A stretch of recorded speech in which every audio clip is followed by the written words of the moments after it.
Once again, it's Hooves of Doom bringing you another Age of Sigmar battle report. This one is a matchup between Beastmen and Vampire counts. I'm playing the Beastmen against my horrible wife, and she's playing. The Beastmen army is composed of Gorthor the Beastlord, a Shaman, Wargore Standard, 5 Centaurs, 30 Gores, 20 Ungor Raiders, and 10 Bestigors. And her horrible army, composed of, evil undead, are 1 Vampire Lord, 20 Skeletons, 20 Graveguard, a Vargulf, and a Mortis Engine. This was a really fun game. We're playing the Ritual. Now, the way that this scenario works, if you haven't heard of it before, one side is performing a ritual, the other side needs to stop the ritual. The Vampire counts are the ones doing the ritual. In this scenario, the ritual is being conducted at the magical tower, way on the on her end of the table. So every turn, she rolls for the ritual, and the minute she gets to a total of 20, she wins the game. My objective is to get my hero to the tower, and then I use a command ability to end the ritual, hopefully. But anyways, the terrain, most of it obviously not that big of a deal.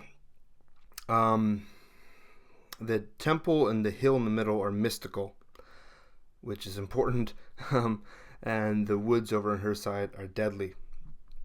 So let's get the game going. So the Beastmen won the first turn of the first round, and the Shaman immediately attempted to cast Mystic Shield on the Gores, but didn't get the spell off, of course, and the rest of the army ran forward, but the big unit of Gores were unfortunately befuddled because of the mystical terrain, so that's off to a pretty crappy start. For her side, the Vampire counts, she tried to roll for the ritual and only rolled a 2, which is good. And she gets +1 for every wizard or priest, I think, within a certain range. So that gives her a total of 3. So not too bad. She then attempted to cast or to bring on a unit of Graveguard, but the spell failed, thankfully. And the Mortis Engine and Vargulf moved more to like the middle of the table. And then round 2, the Beastmen won the roll-off again to go first. And Gorthor was befuddled, and the Shaman too, which is just absolutely horrible. I need my heroes to get to the ruined tower, and if they're constantly befuddled, I can't win the game. So the Bestigors consolidated their position. There's no point kind of moving forward without any support. This time the Gores could actually move, and they ran up. The Centaurs and Ungor Raiders moved forward as well to get in position. The Raiders managed to shoot a volley of arrows at the Vargulf, and they hit with about 10 shots, wounded twice, and the stupid Vargulf made both its saves. And then the Vampire Count's turn, which is great. She rolled for the ritual again, this time got a 1, which is perfect. And this time my Shaman was within 36 inches, so she didn't get the +1 modifier. So she's only on 4, so not too good.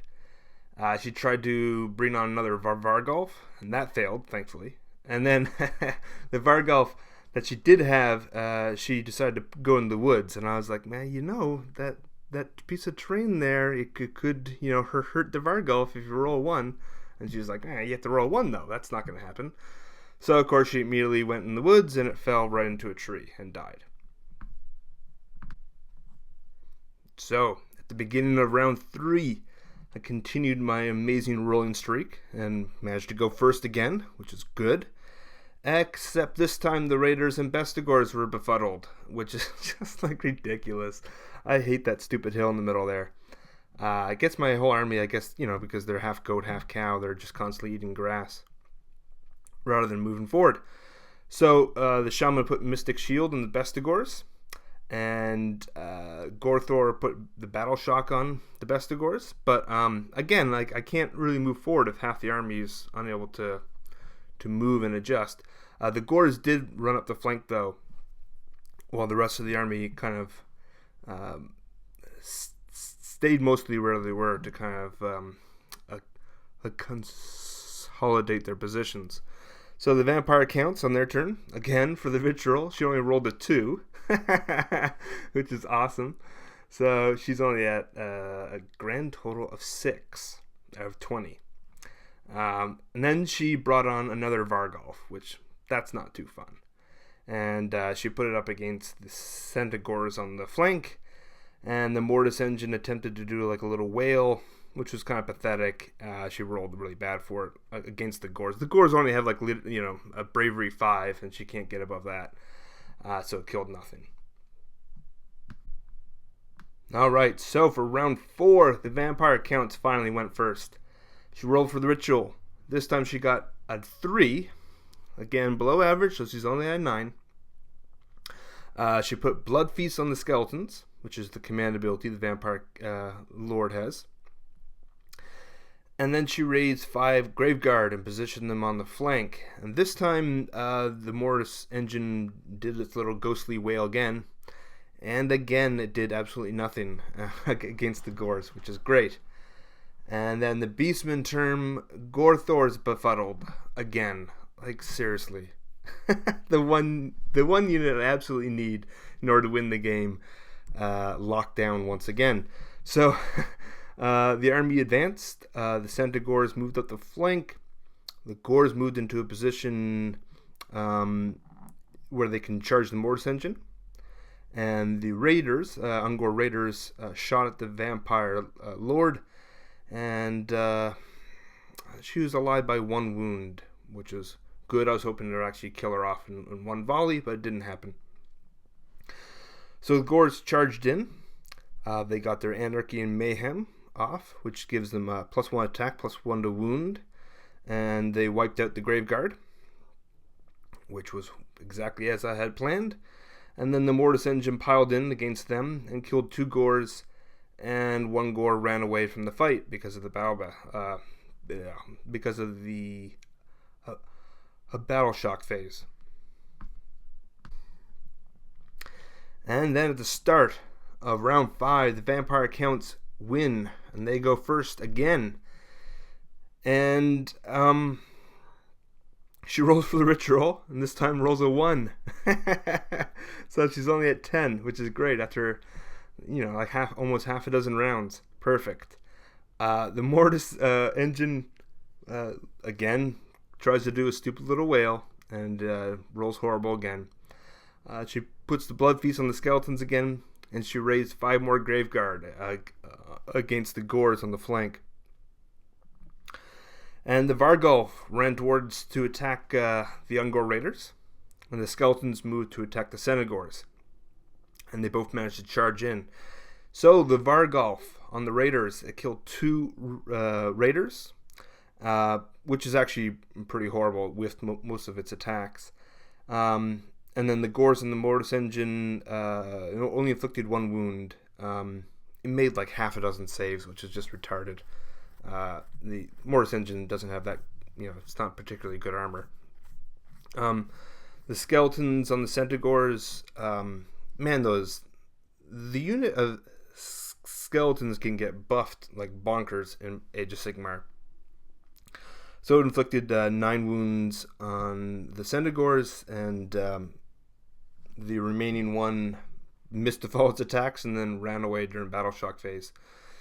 The Raiders attacking the Vargolf managed to put 2 wounds on it, but because it had killed a model early in the combat phase, it managed to heal itself back up. And then the Mortis engine on the Gors inflicted no hits or mortal wounds at all, which was good. And then it's time for the Beastmen to retaliate. And this time the Shaman was befuddled. Jeez. Do not put a huge piece of terrain in the middle of the field, and hopefully it won't roll so it's mystical. Gorthor used his command ability, a Blood-Soaked Champion, which is a really good one. And then the best scores moved to attack the Vargulf, as did Gorthor, hopefully to kill it off real quick. And the movement phase, the Raiders retreated away from the Vargulf. So, Gorthor inflicted 3 wounds on the charge. He has kind of this little ability where he does basically impact hits. And then the Bestigors rolled really well and managed to kill the Vargulf outright, which is good. That's exactly what I wanted to do. And then the Mortis Engine attacked the Gors. They killed 3, and the Gors put 4 wounds on the Mortis Engine. And here we are at the top of round 6. The Vampire Counts won initiative yet again. Man, it went back and forth in this game. Insofar as like I went, for the first 3 or 4 rounds every time, and then she went for the latter part of the game.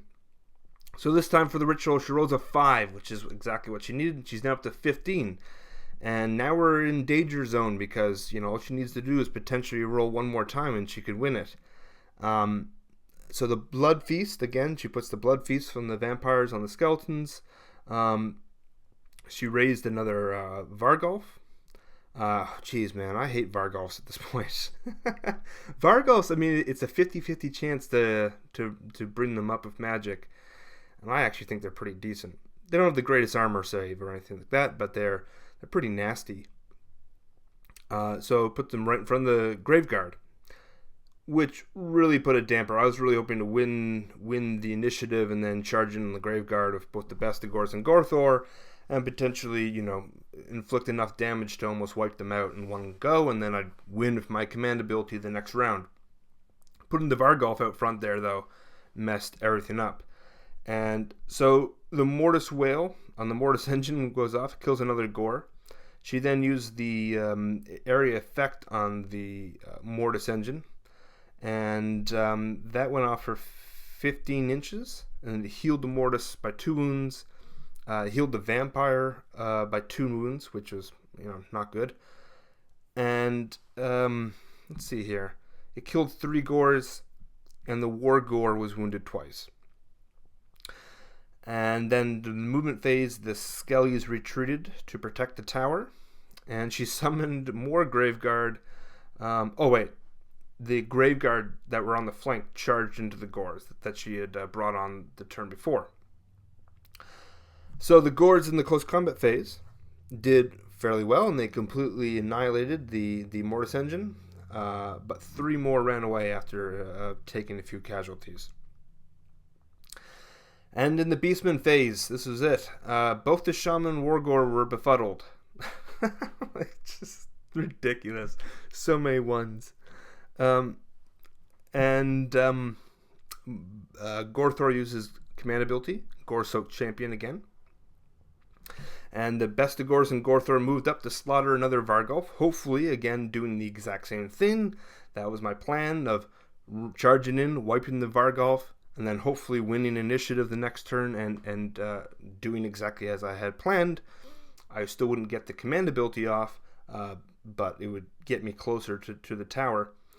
And the Raiders moved up within range of their bows of the Vampire. This time, they absolutely obliterated, I think I did like half a dozen wounds or something on her, just absolutely destroyed her.